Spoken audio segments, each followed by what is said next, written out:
శ్రీమాత్రే నమః. రోగాలు లేకుండా శరీరం ఉండదు, దోషాలు లేకుండా జాతకము ఉండదు. ప్రతి ఒక్క వ్యక్తి కూడా అత్యున్నత స్థానాన్ని సాధించాలి అన్నట్లయితే జాతక చక్రంలో ఉన్నటువంటి గ్రహ దోషాలు ఏమున్నాయో తెలుసుకొని ఆ యొక్క గ్రహ దోషాలను పూర్ణశాంతుల ద్వారా శాంతింపచేసుకొని చక్రశుద్ధి చేసుకొని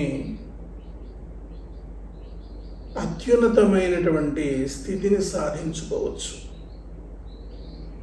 మనం కష్ట నష్ట దుఃఖ దారిద్ర్యాలు అనుభవిస్తున్నామన్నా, అష్టైశ్వర్య భోగభాగ్యాలతో విలసిల్లుతున్నామన్నా ప్రధాన కారణం గ్రహాలు నక్షత్రాలే.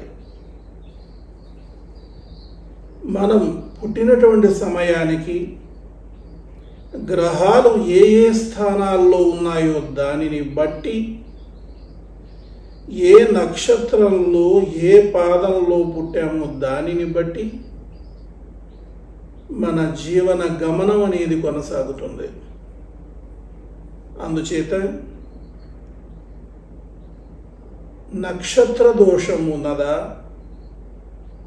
పాదదోషం ఉన్నదా, లగ్న దోషం ఉన్నదా, అదేవిధంగా జాతక చక్రంలో దోషాలు ఉన్నాయా తెలుసుకొని వాటికి పరిహారం దశ మహావిద్య అమ్మవార్లను ఆశ్రయించి తద్వారా పూర్ణ శాంతిని పొంది ఘన విజయాలు సాధించవచ్చు.